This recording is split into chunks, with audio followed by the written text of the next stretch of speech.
जब तक पापा के केस के बारे में कोई भी एविडेंस सामने नहीं आता है, कोई भी प्रूफ सामने नहीं आता है, कोई भी एलिगेशंस और कोई भी मैनिपुलेशन फैब्रिकेशन ना हो किसी भी फैक्टर से, तो इसलिए हमने अभी बात किया है कि मीडिया ट्रायल पर रोक लगे। तो ऐसा कोई भी एविडेंस नहीं है जहां मेरे पापा ने ये शो किया है कि वो कम्युनल हेट्रेड स्प्रेड कर रहे हैं। जो भी वीडियोस दिखाई गई हैं मीडिया में अभी तक, वो सारे उन्होंने मिसरिप्रेजेंट किए हैं, उन्होंने मेरे पापा के वर्ड्स को ट्विस्ट किए हैं। ये है कि जो भी वो सामान लेकर गए हैं उसमें ऐसा कुछ भी नहीं है जिसका कनेक्शन फॉरेन फंडिंग के साथ है या पाकिस्तान के साथ है या जो भी एलिगेशंस लगे हैं उसके साथ है। तो मेरे पापा ने कभी नहीं सोचा था कि इस तरीके से वो फंस जाएंगे, क्योंकि जो भी काम होता था वो सारा लीगल होता था, सारा कॉन्स्टिट्यूशनल राइट के अकॉर्डिंग होता था। तो उस दिन मेरे पापा ने सारे डॉक्यूमेंट्स कलेक्ट किए और फिर मेरे पापा चले गए। तो हम लोगों को लगा कि सारे डॉक्यूमेंट्स लेकर गए हैं, ऐसा कुछ भी नहीं है जिनसे मेरे पापा को गिल्टी कोई बनाए। तो चले गए, रात हो गई, कुछ पता नहीं चला। फिर अगले दिन पता चला कि ATS पापा को लखनऊ लेकर गए हैं। उसके बाद हमने न्यूज़ में देखा था। देखिए 18 दिन हो गए हैं, ठीक है, हम यही सुन रहे हैं कि पूछताछ पूछताछ पूछताछ। 18 दिन में अभी तक ऐसा कोई भी एविडेंस सामने नहीं आया है जो ये प्रूफ कर सके कि अच्छा मेरे पापा का कन्वर्जन में हाथ है या मेरे पापा का ISI फंडिंग में हाथ है। कहीं भी नहीं। सारा काम दिल्ली में होता है, ऑफिस भी दिल्ली में है, लेकिन केस लखनऊ का बना दिया है, एंटी कन्वर्जन लॉ लखनऊ का रख दिया है। तो ये सब क्या है? This is manipulation, this is fabrication. 18 दिन हो गए तो पापा को देखा नहीं, कुछ पता नहीं कि कैसे हैं, बात नहीं हुई है, उनका फ़ोन भी बंद है और वी कांट मीट हिम। तो बहुत स्ट्रेस है उनके बारे में सोचकर इस वक्त हम पहुँचे हैं उमर गौतम साहब के घर पर। उनकी साहबजादी तकदीस फ़ातिमा हमारे साथ मौजूद हैं। अब इस पूरे मामले में जिस तरह से कस्टडी में भेज दिया गया है उमर गौतम साहब को, और अभी तक हालांकि ATS ने जो चार्जेस लगाने की बात कही गई थी वो नहीं लगाए गए हैं। हमारे साथ जो उनके साहबजादी हैं उनसे उस पूरे मामले पर हम बात करेंगे। अभी जो मीडिया ट्रायल चल रहा है उसको लेकर भी एक एप्लीकेशन आपके ज़रिए डाली गई है कोर्ट में कि उसको रोका जाए, तो उस पर क्या कार्रवाई अभी तक हुई है? मीडिया ट्रायल के बारे में जैसे लोग कह रहे हैं कि मिस रिपोर्टिंग हो रही है और जो भी एलिगेशंस लगे हैं वो फॉल्स हैं और बेसलेस हैं। तो इसलिए हम कोशिश ये कर रहे हैं कि जब तक पापा के केस के बारे में कोई भी एविडेंस सामने नहीं आता है, कोई भी प्रूफ सामने नहीं आता है, कोई भी एलिगेशंस और कोई भी मैनिपुलेशन फैब्रिकेशन ना हो किसी भी फैक्टर से, तो इसलिए हमने अभी बात किया है कि मीडिया ट्रायल पर रोक लगे, क्योंकि उसके वजह से रेपुटेशन डैमेज हो रही है, चाहे वो हमारी हो या पापा की हो या किसी की भी हो। तो इसलिए हमने अभी मीडिया ट्रायल पर रोकने की कोशिश की है। ज़मानत को लेकर क्या किया जा रहा है? क्या अभी आप तैयारी में हैं कुछ एप्लीकेशन डालने की कि ज़मानत होनी चाहिए? क्योंकि अभी जो चार्जेस लगाने की बात योगी आदित्यनाथ के ज़रिए कही गई थी वो अभी तक नहीं लगाए गए हैं। हो सकता है चार्जशीट में उसको लगाया जाए। अभी तक जो भी लगा है जो भी धाराएं लगी हैं वो अभी तक प्रूफ नहीं हुई हैं कि जो भी धाराएं लगी हैं, फॉर एग्जांपल कम्युनल हेट्रेड, तो ऐसा कोई भी एविडेंस नहीं है जहां मेरे पापा ने ये शो किया है कि वो कम्युनल हेट्रेड स्प्रेड कर रहे हैं। जो भी वीडियोस दिखाई गई हैं मीडिया में अभी तक, वो सारे उन्होंने मिसरिप्रेजेंट किए हैं, उन्होंने मेरे पापा के वर्ड्स को ट्विस्ट किए हैं। तो अभी इस पर कार्रवाई चल रही है कि क्या एविडेंस है, क्या प्रूफ है। उसके बाद हमें यकीन है कि जब एविडेंस सामने आएंगे तो मेरे पापा को इनोसेंट और क्लीन चिट मिल जाएगी। तो मुझे पूरा यकीन है कि जैसे ऐसा एविडेंस सामने आएंगे तो केस जो है कोर्ट में जाएगा। उसके फॉरेन फंडिंग का जो चार्ज लगाया जा रहा है, ED ने भी आपके यहाँ आकर के छानबीन की थी, तो उसमें क्या किस तरह से उसको देखती हैं? क्या चीज़ें ED यहाँ से आपके यहाँ से ले गई? क्या कोई ऐसी चीज़ें हैं जिससे वो साबित कर पाए कि इस तरह की कुछ फंडिंग होती थी? नहीं, ED हमारे जब घर आई थी तो उन्होंने बहुत ही ऑर्डरली मैनर में सर्च किया था और बहुत ही सिस्टमेटिक मैनर में किया था, तो बहुत पीसफुल था। दूसरा फैक्टर ये है कि जो भी वो सामान लेकर गए हैं उसमें ऐसा कुछ भी नहीं है जिसका कनेक्शन फॉरेन फंडिंग के साथ है या पाकिस्तान के साथ है या जो भी एलिगेशंस लगे हैं उसके साथ है। बहुत ही बेसिक डॉक्यूमेंट्स लेकर गए थे तो उस डॉक्यूमेंट्स में ऐसा कुछ भी नहीं है जो ये प्रूफ करते हैं कि मेरे पापा का कनेक्शन ISI फंडिंग के साथ है या फॉरेन फंडिंग के साथ है। तो ऐसा कुछ भी सामने अभी तक नहीं आया है। बार बार जो मीडिया पहले दिन से ही जो कहानी बना रही है कि 1000 लोगों को कन्वर्ट कराया था, तो ये 1000 का आंकड़ा कहाँ से आया? क्योंकि मेरी जानकारी में ये बात सामने आई है कि जब पुलिस ने उनको बुलाया था तो बाकायदा उन्होंने ख़ुद बताया था कि इतने लोगों के मैंने सर्टिफिकेट बनवाए हैं, सर्टिफिकेशन का काम किया है। तो ये 1000 का आंकड़ा अचानक कहाँ से आया? ये जैसे मैंने आपको अभी कहा है कि मेरे पापा की वीडियो को मैनिपुलेट कर रहे हैं और उनके वर्ड्स को ट्विस्ट कर रहे हैं। तो जो वीडियो मीडिया में प्ले हो रही है जिसमें मेरे पापा 1000 रिवॉर्ड्स के बारे में बात कर रहे हैं, वो लीगल डॉक्यूमेंट्स के बारे में बात कर रहे हैं जो एज अ फैसिलिटेटर जो IDC में जिनके डॉक्यूमेंट्स बने हैं। 2010 में IDC इस्टेब्लिश हुआ था। तो मेरे पापा ने ये नहीं कहा कि 2 साल में 1000 हुए हैं, 1000 में 1 साल हुए हैं। 2010 से 2021 तक अभी जितने भी डॉक्यूमेंट्स बने हैं IDC में, तो मेरे पापा ने उसको मेंशन किया था 1000। तो जो भी लोग IDC में आए हैं वो ऑलरेडी कन्वर्टेड थे, जो सिर्फ अपने डॉक्यूमेंट्स के लिए पापा से कांटेक्ट करते थे और IDC में उनके डॉक्यूमेंट्स बनते थे। वो लोग भी इसलिए बनाते थे ताकि उनके पास प्रूफ रहे कि वो उन्होंने कन्वर्ट कर लिया है या उनका नेम चेंज हो गया है या उनका मैरिज सर्टिफिकेट बन गया है। तो वो सारा काम जो भी होता था वो लीगल होता था और आर्टिकल 25 के तहत कॉन्स्टिट्यूशन राइट के अकॉर्डिंग होता था।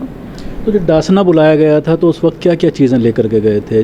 क्या ये पूरा एक डाटा भी लेके गए थे कि इतने लोगों का मैंने सर्टिफिकेशन किया है, और क्या क्या चीज़ यहाँ से मंगाई गई थी? जब 16 जून को गए थे पापा, तब तो सिर्फ इन्वेस्टिगेशन के लिए गए थे। तब मेरे पापा को नहीं मालूम था कि ये बहुत ही सीरियस मैटर हो जाएगा और मेरे पापा फ्रेम हो जाएंगे। तो जब 16 तारीख को गए थे तो बस ये कहा गया था कि आपको पुलिस में आना है 8 बजे। तो मेरे पापा चले गए थे। तो हमें कुछ नहीं मालूम था कि क्यों बुलाया है, क्या बात है। जब शाम में पापा आए थे तब उन्होंने कहा था कि काशिफ और जो दूसरे कन्वर्टेड मुस्लिम हैं विनय, उनके बारे में पूछताछ किया कि आप उनको जानते हैं या आप ही कभी उनसे मुलाकात हुई। तो मेरे पापा ने डिनाई कर दिया था क्योंकि मेरे पापा की कभी मुलाकात नहीं हुई थी। उसके बाद ये कन्वर्जन के बारे में किसी ने मेरे पापा का नाम मेंशन किया होगा, तो उनसे फिर पूछताछ किया। फिर उनसे कहा कि आप 2 दिन के बाद दोबारा आएंगे अपने डॉक्यूमेंट्स के साथ, जो भी IDC में काम होता है, जो भी सर्टिफिकेट्स बनते हैं और आपके अकाउंट डिटेल्स एक्सेट्रा लेकर आपको दोबारा आना है। तो मेरे पापा ने कभी नहीं सोचा था कि इस तरीके से वो फंस जाएंगे, क्योंकि जो भी काम होता था वो सारा लीगल होता था, सारा कॉन्स्टिट्यूशनल राइट के अकॉर्डिंग होता था। तो उस दिन मेरे पापा ने सारे डॉक्यूमेंट्स कलेक्ट किए और फिर मेरे पापा चले गए। तो हम लोगों को लगा कि सारे डॉक्यूमेंट्स लेकर गए हैं, ऐसा कुछ भी नहीं है जिनसे मेरे पापा को गिल्टी कोई बनाए। तो चले गए, रात हो गई, कुछ पता नहीं चला। फिर अगले दिन पता चला कि ATS पापा को लखनऊ लेकर गए हैं। उसके बाद हमने न्यूज़ में देखा था कि उनके ऊपर चार्जेस लग गए। नोएडा की जो कहानी बनाई जा रही है ख़ासतौर से ऑर्फन स्कूल की, उसके जो करता धरता हैं उनसे भी अगले दिन मीडिया ने जाकर बात की तो उन्होंने साफ़ तौर पे इनकार कर दिया कि इस तरह के व्यक्ति, उनका बाकायदा उमर गौतम साहब का फ़ोटो दिखाया गया उनका, उन्होंने इनकार कर दिया। तो ये कहानी कहाँ से आई? इस कहानी जैसे मैंने आपको कहा, ये एक फैब्रिकेटेड कहानी है, फिक्टिशियस स्टोरी है जो मीडिया क्रिएट कर रही है सिर्फ ये शो करने के लिए कि मेरे पापा क्या कनेक्शन है, लिंक्स हैं, लेकिन बिल्कुल भी गलत है। जो भी दिखा रहे हैं बिल्कुल गलत है। ऐसा कुछ भी नहीं है। ना मेरे पापा जानते हैं किसी सोसाइटी को या किसी स्कूल को, ना उनका कोई कनेक्शन है। जो भी लोग आते हैं वो खुद अपनी मर्ज़ी से IDC आते हैं, वो भी डॉक्यूमेंट्स के लिए आते हैं। तो अगर जो स्टूडेंट्स हैं डेफ एंड डम्ब सोसाइटी या स्कूल के, तो वो भी अपनी मर्ज़ी से IDC आए थे। मेरे पापा ने किसी को भी इनवाइट नहीं किया है और ना ही उनको बुलाया गया था कि आप IDC आएँ। वो आए थे तो वो अपनी मर्ज़ी से आए होंगे, वो भी डॉक्यूमेंट्स के लिए आए होंगे, क्योंकि IDC सिर्फ और सिर्फ डॉक्यूमेंट्स के लिए लोगों को फैसिलिटेट करता है, दैट्स इट। उसके बाद जो गिरफ्तारियां हो रही हैं और अभी भी ये कहा जा रहा है कि और इसमें पूछताछ चल रही है, कुछ लोग और गिरफ्तार हो सकते हैं, उस पर क्या कहें? देखिए 18 दिन हो गए हैं, ठीक है, हम यही सुन रहे हैं कि पूछताछ पूछताछ पूछताछ। 18 दिन में अभी तक ऐसा कोई भी एविडेंस सामने नहीं आया है जो ये प्रूफ कर सके कि अच्छा मेरे पापा का कन्वर्जन में हाथ है या मेरे पापा का ISI फंडिंग में हाथ है। कहीं भी नहीं। तो ये पूछताछ जो हो रही है, मुझे लगता है सिर्फ केस को बढ़ाने के लिए ये पूछताछ हो रही है। और मेरे पापा को इस केस में रखने के लिए for a long period of time ये कोशिश हो रही है ताकि ये इलेक्शन तक खिंच जाए, क्योंकि सबको पता है ये एक इलेक्शन प्रोपेगेंडा है जो वोट बैंक के लिए हो रहा है। तो पूछताछ हो रही है, लोगों को उठा भी रहे हैं, लोग सामने भी आ रहे हैं और लोग ये भी कह रहे हैं कि हमें प्रेशर कर रहे हैं कि हम गलत बयान दें मेरे पापा के ख़िलाफ़। तो बहुत सारी न्यूज़ में लोग आ रहे हैं और साफ साफ बोल रहे हैं कि हमारे ऊपर ज़बरदस्ती ये प्रेशर बना रहे हैं कि आप जाकर झूठी FIR कराएं। तो ये सब क्यों हो रहा है? ये सब गलत है, एक प्रोपेगेंडा है, एक साजिश है। अभी तक कोई भी ऐसा व्यक्ति सामने नहीं आया है जिसने कहा हो कि ज़बरदस्ती कन्वर्ट कराया गया या कन्वर्जन का काम ये करते थे। इस तरह की कोई चीज़ सामने नहीं आई। लेकिन जो लोग कन्वर्ट हुए हैं, जिन्होंने सर्टिफिकेशन कराया है, उनके घर वालों को ला करके मीडिया में बिठाया जा रहा है। देखिए, ये जैसे मैंने कहा 2010 से IDC ये काम कर रहा है। 2010 से अभी तक ना कोई FIR, ना कभी किसी की शिकायत कभी सामने नहीं आई, लेकिन अचानक से ये सब चीज़ें सामने आ गई। दूसरी बात, ये सारा काम दिल्ली में होता है, ऑफिस भी दिल्ली में है, लेकिन केस लखनऊ का बना दिया है, एंटी कन्वर्जन लॉ लखनऊ का रख दिया है। तो ये सब क्या है? This is manipulation, this is fabrication. तो अभी तक कोई ऐसी FIR नहीं आई है ना। तो ये अचानक से अगर कोई FIR आती है तो साफ है कि लोगों ने झूठी FIR दर्ज किया है। लेकिन सब लोग समझ रहे हैं कि इलेक्शन है 2022 में और उसी की वजह से ये पूरा खेल किया जा रहा है। ऐसे में मुस्लिम तंजीमों के बारे में क्या कहेंगे? कौन लोग हैं जो आपकी मदद को सामने आए? जमीयत खुलकर सामने आई है, आपका केस लड़ रही है, और जो मुस्लिम तंजीमें हैं उनसे किस तरह की मदद चाहते हैं? देखिए, अभी तो जो हमारा सपोर्ट है वो जमीयत कर रही हैं और वो उन्होंने कहा था कि वो सपोर्ट करेंगे जितना हो सकेगा। तो अभी जो भी हमारे सपोर्ट में है वो उनकी तरफ से ही है। बाकी बहुत सारे ऑर्गेनाइजेशन सामने आई हैं, केरला के भी बहुत सारे ऑर्गेनाइजेशन हैं सपोर्ट में सामने आए हैं। MLAs हैं वो भी सपोर्ट में हैं, रिपोर्टर्स हैं वो भी सपोर्ट में हैं। वो भी चाह रहे हैं कि जो सच है वो सामने आ जाए ताकि जो भी एलिगेशंस लग रहे हैं वो गलत साबित हो जाएं। और बहुत सारे लोग हैं जो अपनी ब्लेसिंग्स, अपनी प्रेयर्स कन्वे करते हैं। तो सपोर्ट है, क्योंकि सबको पता है कि इस्लाम में कोई भी आदमी किसी को जबरन मुस्लिम नहीं बना सकता है। और मेरे पापा की जो रेपुटेशन है और मेरे पापा को जितने लोग जानते हैं उनको यकीन है कि मेरे पापा कभी भी किसी के साथ ना गलत कर सकते हैं, ना कोई ऐसा काम कर सकते हैं जो गलत है।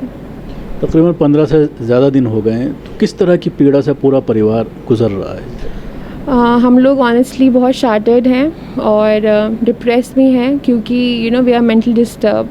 18 दिन हो गए तो पापा को देखा नहीं, कुछ पता नहीं कि कैसे हैं, बात नहीं हुई है, उनका फ़ोन भी बंद है और वी कांट मीट हिम। तो बहुत स्ट्रेस है उनके बारे में सोचकर बुरा लगता है कि कैसे होंगे, कहाँ होंगे।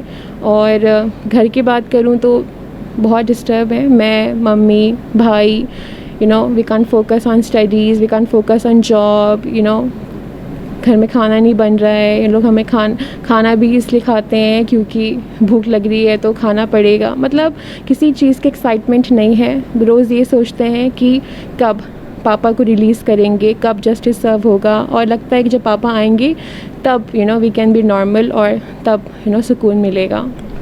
शुक्रिया। ये थी उमर गौतम साहब की साहबजादी जो हमसे बात कर रही थी। ख़ास तौर से इस पूरे मामले पर इन्होंने रोशनी डाली और किस तरह से पूरा मामला फैब्रिकेट किया गया, किस तरह से चार्जेस लगाए गए। लेकिन उम्मीद है कि इंशाअल्लाह वो बाइज़्ज़त घर लौट कर आएंगे। दिल्ली से कैमरा पर्सन फैज़ी के साथ न्यूज़ मैक्स के लिए शकील अहमद।